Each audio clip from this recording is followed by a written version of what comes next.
Hi students, hope you understood the part of autotrophic nutrition in plants.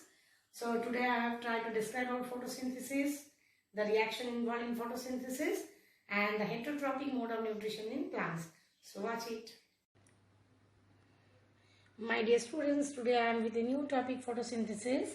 Now this topic is already taught to you the last day. You see, yes, the last day or yesterday I have just discussed about the factors that affect photosynthesis. And I told you I will be discussing about photosynthesis later. Now today's topic is about photosynthesis, the mechanism of photosynthesis, okay, the importance of photosynthesis and the raw materials required for the process of photosynthesis. Okay, some of the key terms like chlorophyll, chloroplast, cell, all these things I am going to discuss in this video. So stay tuned, keep watching and try to understand the content. Now first is photosynthesis. What does it mean? Photo. The term photo means light. Okay. Synthesis. What do synthesis mean? Putting together. Putting together. As I told you, photosynthesis means the process, the biochemical process by which plants prepare their own food. Now here you see, in the presence of light, some raw materials are put together for preparing the food. Now what are the raw materials that are put together in the presence of light? Yes, I am going to explain that only. The raw materials are, here you see, that is carbon dioxide. Carbon dioxide. What is carbon dioxide? It is a gas. Where is it present? In the atmosphere. Okay, 0.03% of carbon dioxide is present in our atmosphere. So carbon dioxide is a gas which is very important for the process of photosynthesis. What else is the raw material required for photosynthesis? Water. Where does it come from? From the soil. So who takes this carbon dioxide and water to the plant leaf? Now what is the site? Just I told you, who take this carbon dioxide and water to the plant leaf? Why I told leaf? Because leaf is the site of photosynthesis. Site means the place where the photosynthesis occurs. So as your mother cooks the food in your kitchen, the leaves are the kitchen of the plant, right? So we say the kitchen of the plant are the leaves, because in this kitchen the cooking or the preparation of glucose takes place. Clear? Now you see, the photosynthesis process requires carbon dioxide and water. So carbon dioxide is taken by the leaves through the tiny holes present in the leaf. Now these tiny holes I have drawn, these are called stomata. The stoma is the singular. Remember, stoma is the singular, means one stoma. This is one stoma, right? And what are these? I have drawn 3 on these leaves. These are stomata. So you add Ta to stoma. It becomes plural. So these become singular. These become the plural form. Stomata. Clear? So there are large number of stomata on the under surface of the leaf. Generally, it is a terrestrial plant. You can understand by this picture. Terrestrial means the plant that grow on the land. So terrestrial plant generally they have lot of stomata in the under surface, means below the leaf. Okay. But the aquatic plants like water hyacinth, lily, lotus, these type of plants have stomata on the above surface of the leaf. Clear? Now why it is so, that you will read in the higher classes. Okay. That is not the matter of discussion here. Now you see, the stomata exchange the carbon dioxide from the atmosphere. Now how the stomata work? The stomata has 2 small cells that I have drawn there. You see, how does it look like? This is one cell, this is another cell. What are these cells called? Do you know? These cells are called guard cells. Right? So these are guard cells. These 2 are guard cells. Now these guard cells have nucleus. I am going to explain what is a nucleus. Okay? And there are subsidiary cells surrounding the guard cell. These are called the subsidiary cells.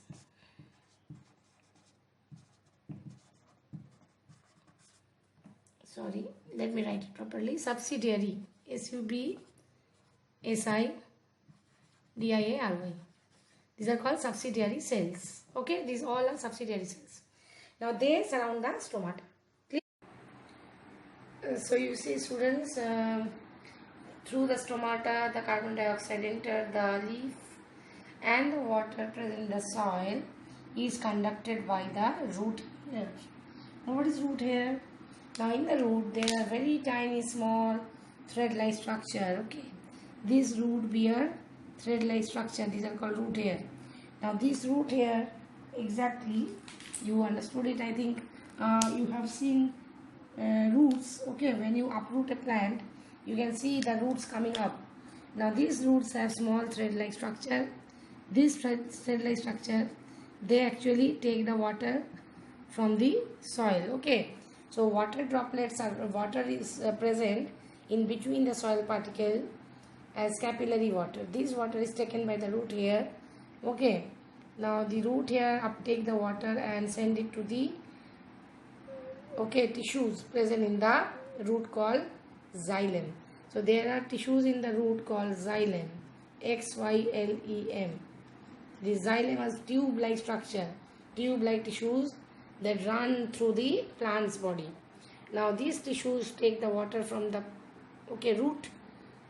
The root xylem is present in the root, stem xylem is present in the stem, and leaf xylem present in the leaf. So these xylem tissue conduct the water from the root to the stem through the leaf. Now in the leaf the water reaches, you see the arrow, blue arrow, these are the xylem carrying water.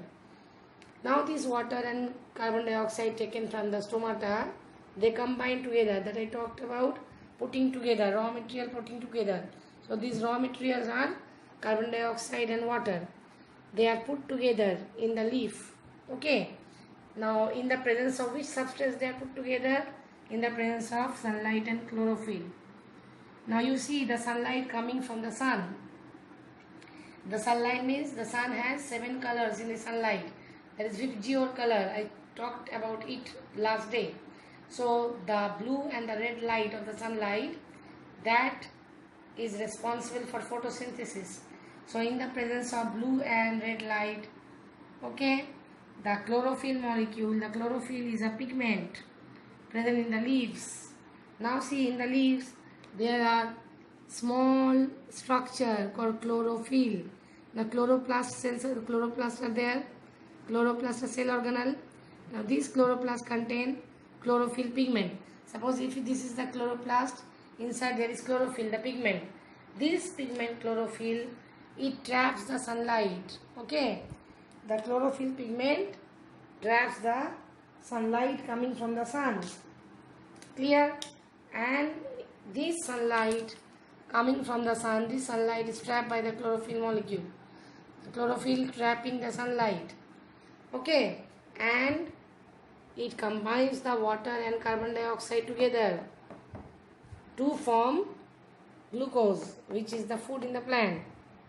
Okay, so in the presence of sunlight and chlorophyll, carbon dioxide and water molecule are put together to form glucose, and water vapor and oxygen are given out. So this is the reaction for photosynthesis. Clear? Okay, so glucose is the main product of the photosynthesis process.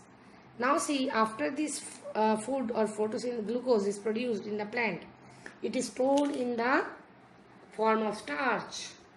After the glucose is produced by the plant's leaf, it is stored as starch. Okay, so glucose is stored as starch by the plants in various storage organ. What are the storage organ? Root, leaf, stem, all the plant parts, the glucose is turned into starch and stored for future use. Right? So this is what is the meaning of photosynthesis, or the process of making food by the plant. I hope you are clear about. Now children, I hope understood photosynthesis. So I am going to talk to you about the cell.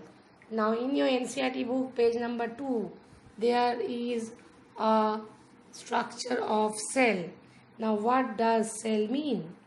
Now before going to the definition or explaining about cell, let me tell you something in very basic, okay, that will make you clear about the definition of cell. Now you see, everybody of you stay in a house, right? So your house is made up of brick, isn't it? So brick is the basic constructive thing that supports your house, right? So your house is made up of brick.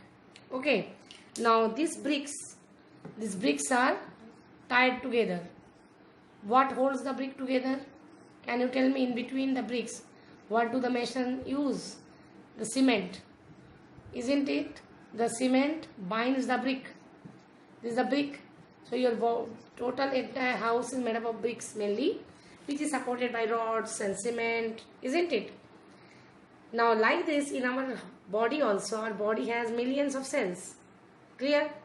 Now every living organism, either a plant or a bacteria or a tiny bird or a mango, okay, any living organism, anything that is living around us is made up of a structure called cell.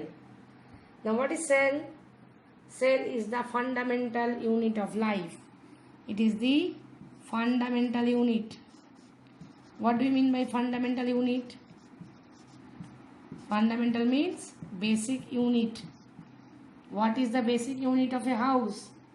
The basic unit of a house is brick. Just I said that for making a house we need a brick. Okay, and for making a living being we need cell. So cell is the basic building block of life. It is the fundamental unit of life.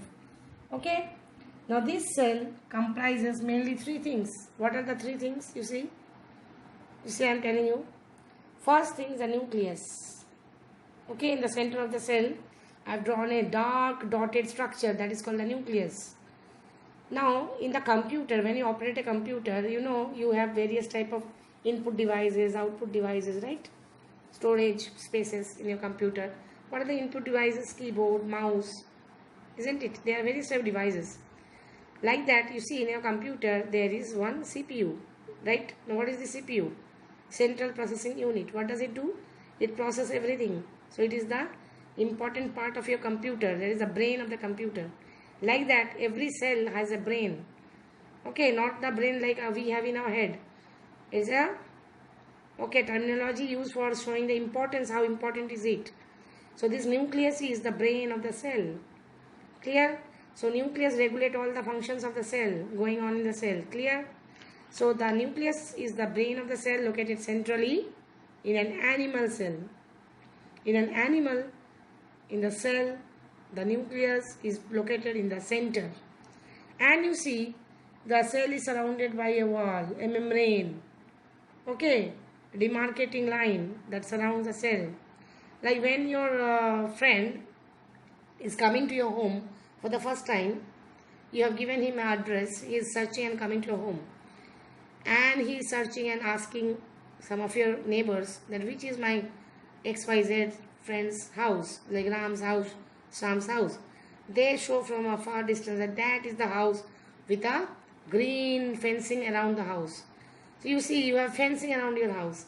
So that demarcate your house, isn't it? Or you have a wall, brick wall that surround the fence that surround your house. So like a house is having a demarcation like a fence. Okay, so like that, or a brick wall that surround the house. Like same way, our cell consists of a demarcating membrane that is known as a cell membrane or plasma membrane, right? So cell membrane or plasma membrane is the same thing that denote the external membrane that surround the cell. What else is the third part of the cell which is very important? That is the cytoplasm. This is a fluid filled, okay, contained in the cell which is called the cytoplasm. So nucleus, plasma membrane and cytoplasm. These are the three important parts of a living cell. So I hope you understood about the cell. So cell is the fundamental unit of life. It forms the basic structure of the organism's body. It regulates all the function of the body going on. So you will read about cells in class 8 in more detail. You will study about unicellular organism and multicellular organism. Unicellular means uni means one, organism made up of only a single cell, like a bacterial cell, has a single cell. Okay, I think some of you have heard about amoeba, a small creature living in the fresh water. That is also a unicellular organism. Multicellular, more than many cells, or more than one cell. Our body is a multicellular body. We are made up of many cells. So these are the few things about cell. Now you see the next topic of your this chapter. Okay, that is the nutrition in plant. We are talking about nutrition in plant, where photosynthesis is a major part of this chapter, because we were studying about autotrophic nutrition, right? Now you see, not only autotrophic nutrition I just told you. Autotrophic, what I told you the last day, autotrophic includes all green plants. All green plants are autotrophs, because auto means self. Sorry, all green plants are autotroph because they all are capable of producing their own food. Next come heterotroph. Heterotroph. So we are talking about heterotrophic plant. Heterotrophic plant. We are not talking about animal. All animals are heterotroph. Animals cannot produce their own food because they do not have chlorophyll. Okay. So I will talk about the exception as well in the animal kingdom. That is the next part I will talk about. The next chapter. Here we are talking about heterotrophic plants. Now see, some plants cannot produce their food as all green plants do. They are called heterotrophs. Either these heterotrophs are partially heterotroph. That means either they are partially able to produce their food, or they are totally unable, means they are not capable of producing food at all. So they are totally heterotrophic. Now heterotrophic nutrition can be divided into various types. Let me discuss. Heterotrophic can be divided into, you see, parasitic, saprophytic, insectivorous, and the last but not the least, that is, can you guess what is the next type? Yes, think and tell. Parasitic, saprophytic, insectivorous. What else is the last? That is the, yes, guess it. Any idea about the next type of plant? That is symbiotic. Yes, symbiotic. Now I am going to explain each type of autotrophic nutrition in plant.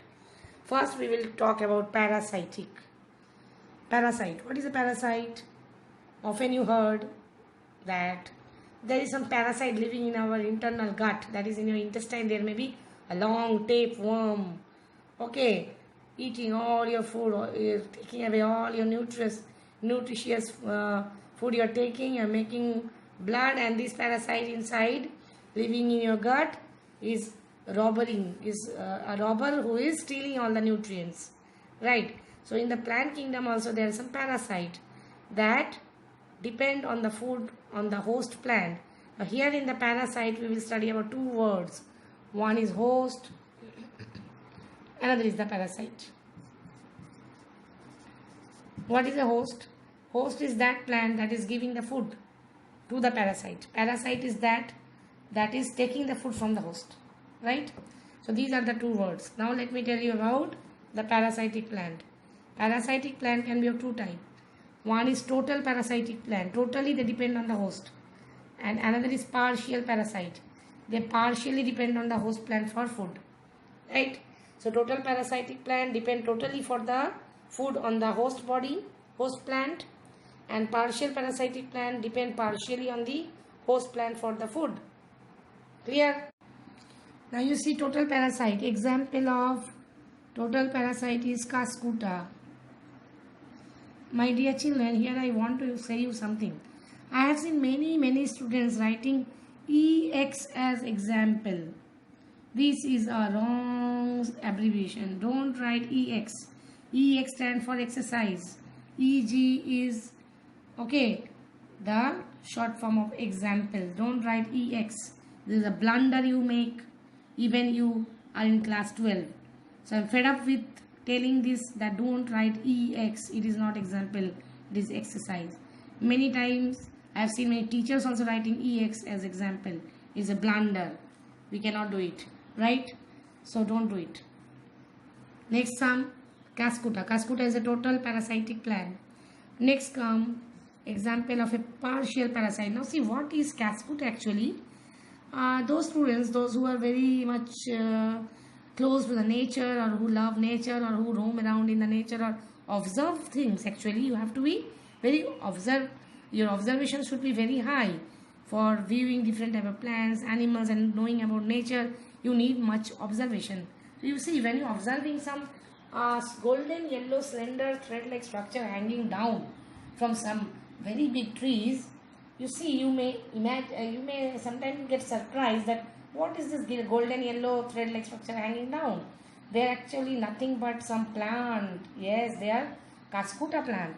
Cascuta actually do not have any stem-like, leaf-like or root-like structure. They are totally a plant which depend on host body or host plant for their food. In Hindi, it is known as Amar Bel. Okay, Amar Bel. Amar means Amar, who doesn't die. Bel. Bel means a creeper or a climber. Means the plant that creep or climb. That is a bel. Okay, so the Amar Bel is in the Hindi and Cascuta in English, and in Bengali it is called Swarna Lata. Swarna means it's golden. Lata. Lata means the again bel or whatever creeper. Clear? So that is the Cascuta. Okay. You see next partial parasite. This partial parasite generally they do not actually depend totally for food on the host plant. They actually take the water from the host plant. Maybe they do not have two roots. Now a very well known partial parasitic plant is sandalwood. You know, have you seen sandalwood trees? Having a very nice smelly stem and branches. So you see sandalwood is a partial parasite. You might be very wondering, oh my god, what I am saying. Sandalwood is a parasitic plant? Yes. Next come viscum. Viscum is also a parasitic plant. You may have seen sometimes. Or you see orchid. Have you seen orchid? Orchid is epiphyte. It's going on big mango trees, old banyan trees on the branches. So actually they have root-like structure called hostreria. They have root-like structure. Clear? They have root-like structure called hostreria. Hostreria is the root-like structure that actually works like a root, and it takes the water from the xylem. Just now I talked about xylem, the tube carrying water, isn't it? So this hostreria is the small thread-like, root-like structure in the, you see, Cascuta also have a slender structure like hostreria. Partial parasitic plant to have hostreria that takes water from the xylem tissue of the host plant. So these are some of the parasitic plants which depend on the host plant only for the water. Means they have green leaves.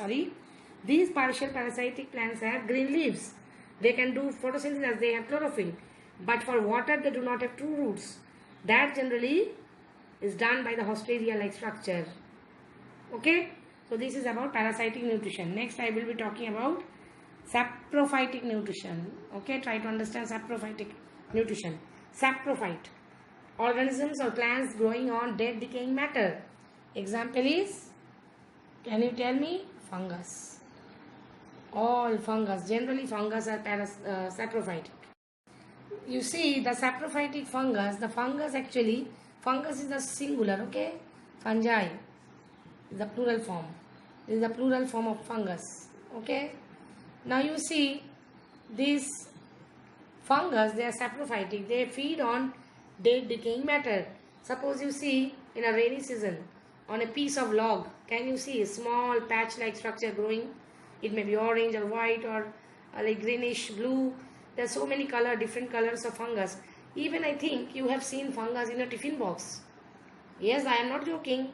I am right. I am giving the example. You think about, okay? Suppose your summer vacation holidays are about to start.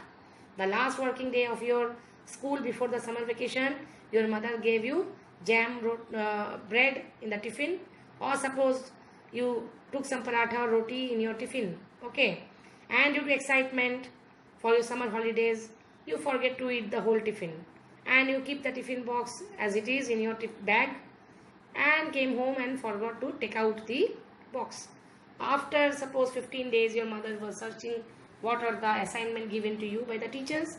She suddenly found out the box inside, and when she opened the box, oh my god, what does she see?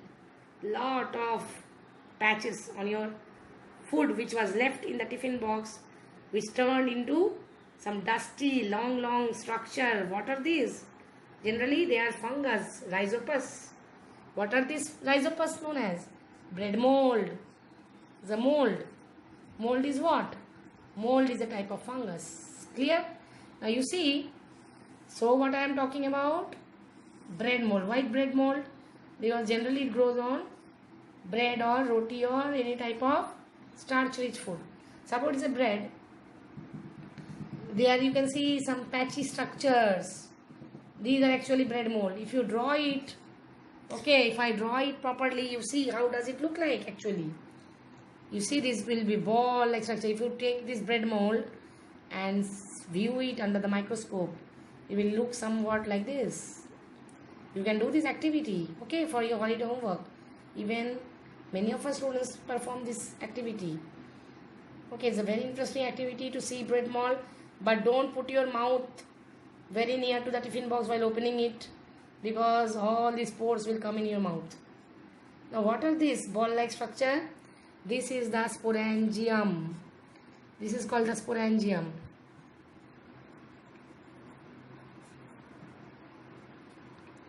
In this sporangium actually the spores are born. These dotted structure are spores. Okay, these are spores that are born in the sporangium. What are these? Long stalk. These are called sporangiophore. Sporangiophore.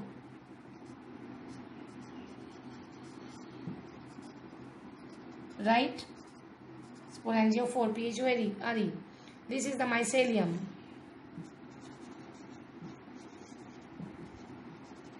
M-Y-C-E-L-I-U-M, mycelium. So this is actually a bread mold, right? If you see under the microscope, it will look like this. So these are all fungus. So fungus feed on which type of food? Dead decaying matter. It may grow on the decaying leaves or on the even cow dung. Clear? There are various type of fungus. It may be growing on the rotten logs or wood. Okay, on the bark of trees, in the food, in the pickle. You see, in your pickle, if the pickles get damaged by the fungal attack, it looks very patchy. On a leather item, shoes, all these things are the items where the saprophytes or the fungus grow, right? I think you are clear about saprophytes now. The next topic is insectivorous. Now some plants are insectivorous. Really, they trap insect, you know. Plants trapping insect for food. Oh my god, what is this? Why are these plants trapping insect for food? Are they crazy? No, they are not. Why they trap the insect then? Wait, I am just discussing why they trap insect. Well, my dear children, I was telling something very amusing. Insectivorous. You are right. Insectivorous plants are those plants that trap insects, you know. Now, why do they trap insect? What on earth makes them so different that they need to trap insects for food? Okay. Are they crazy? No. Actually, what happens is this type of plant grow in nitrogen deficient soil. They grow in the nitrogen deficient soil. So you see, as they lack nitrogen in the soil, so they need the nitrogen to make protein. Now during photosynthesis, you see, not only glucose, but also plant produce some oil, fat and protein. Now for making protein, plants need nitrogen. And to fulfill the nitrogen, which is not in plenty in the soil, the plants trap insects. Now how these insects are related to this nitrogen? Well, you see, every body, okay, every living body, whether our body, insect body, animal body, we have protein in our body, right? Though insects also have protein in their body. The protein, the composition of protein is, can you tell me? Carbon, hydrogen, oxygen and nitrogen. Sometimes sulfur also. So nitrogen is present in abundant in protein. So our insect body contain nitrogen. Now this nitrogen is made available to the insectivorous plants from the insect's body, that is deficient in the soil where they grow. Okay, now in India, you see in the northeastern part of India like Arunachal Pradesh, Assam, Meghalaya, you can see a lot of insectivorous plants. There are various types of insectivorous plants found. Okay, some are even aquatic or they live in the damp places like sundew, Venus flytrap, liver root, there is bladder root. It is also a type of insectivorous plant. Now you see, a very common insectivorous plant is pitcher plant. Why pitcher? Why pitcher? Pitchers means, well, you know, in the summer season, we keep water in the ghada. What is ghada? A pitcher. You see, in the summer season, we keep water to make it cool. Okay, to keep the water cool. So that type of structure do the pitcher plant have in this leaf.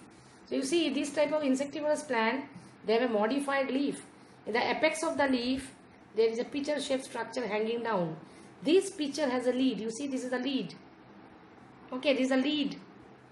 Okay, inside this pitcher is having lot of hair-like structure and very sweet nectar-like thing. It has a nectar, a juice, and hair-like structure.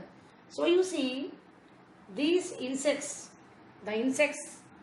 okay, for the nectar, they come near the plant and they, in order to sip this nectar, they fall down. This is sugary juice produced by the plant's pitcher. This is a modification of the leaf. So the insects, the greedy insect, bichara insect, it enters the pitcher and get trapped within the hair and the sticky fluid secreted by the pitcher-like structure, which is the modification of the leaf. And the lid closes. When the lid closes, the insect cannot get up, and it is digested by the plant by its digestive enzyme present in the pitcher. You know. So how clever is this plant, isn't it? So this is called insectivorous plant. So there are various types of insectivorous plants around. Okay. So you can research some of the insectivorous plants and their names and habitat in Google. You can see. Okay. So you can learn about more and more about insectivorous plants, and there are so many myths about insectivorous plants as well. There are myths about man-eaters, man-eating insectivorous plants. Okay, so though I don't know about it, I have never encountered with a man-eating insectivorous plants. So you can search it if you are interested about it. So, okay, next comes the symbiotic type of nutrition in the plants. Now, symbiosis. What is symbiosis or symbiotic? Let me describe. So I have come to the last part of this heterotrophic nutrition, that is symbiosis. I just now told you what is symbiosis. Symbiosis is a mutual relationship between the two organisms living caged with each other. Now you see, sometime you make a deal with your friend sitting in with you in the same bench, sharing the same bench. Okay, what is the deal? Well, I am doing the maths homework, you do the science homework. We will just exchange the copies, we'll write down. कौन करता है इतना सारा काम, isn't it? So that is a symbiosis. You are benefiting each other, benefited from each other. That exactly is symbiosis. You see what happens in symbiosis? The two plants living together, the two organisms, they are living together and mutually benefiting each other. Now, okay, so you can see variety of things in this world. They are so amazing and interesting. You see, have you heard about the groundnut plant? Well, you like to eat roasted peanut, isn't it? Peanut butter, peanut. Okay, peanut you like more. Why? Because it's very tasty. Lot of protein is there, isn't it? Even we say it's peanut, okay, or groundnut, the same thing. You see what I am drawing here? All rubbish, round dotted structure in the roots. You may be thinking I am gone mad. No. Now see, what is this? These are actually nodules. What nodules? What nodules? Is it okay? The noodle? No, it is nodule, not noodle. It is root nodule. What root nodule? What exactly is root nodule? These are actually some bacteria. Rhizobium. Rhizobium is a bacterium. Why I am saying bacterium? Because singular is bacterium, plural is bacteria. Don't never write bacterias. People will laugh at you. Bacterias, there is no word bacterias. So there is no word bacterias. No word. Bacteria.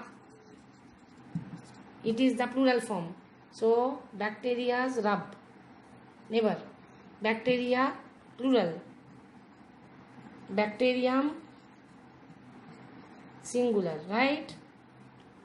So rhizobium is a bacterium, singular, okay, a type of bacterium.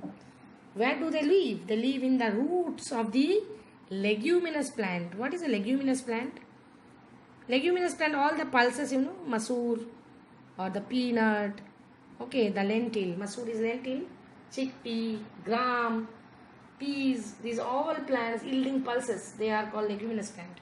Generally they have nodule formation in their roots. Nodule means the infection caused by the bacteria. Not only rhizobium, there may be various type of bacteria living in the roots of these plants, leguminous plant. So these leguminous plants, they infect, actually they get infected from this bacteria. But this infection is a good infection. So these root nodules formed by the bacteria rhizobium, actually they can fix the nitrogen from the air, atmosphere. Actually nitrogen is abundant in the atmosphere, but in the gaseous state. Now plants can only take nitrogen for making protein in the soluble state. For that it has to be converted in the soluble form in the soil. And who makes it soluble? The bacteria living in the root nodules of the leguminous plant. So these bacteria fix the nitrogen from the atmosphere to the roots of this plant, okay, in the soluble form as nitrate and nitrite. So there is a cycle going around in the environment and the soil. You will read it in class 8 as well as in 9 about nitrogen cycle. So understood? So this nitrogen from the atmosphere come to the soil by the fixation process by the rhizobium bacteria living in the root nodule. So what is the benefit the plant is getting? The plant is getting nitrogen in the soluble form for making protein, and in return the rhizobium is getting shelter and the food from the roots. So this is what symbiosis means. So these are all the 4 topics about heterotrophic nutrition in plants. Soon I will be discussing about the photosynthesis reactions, which are very important for your chapter 1. Hi my dear children, hope you understood the topic.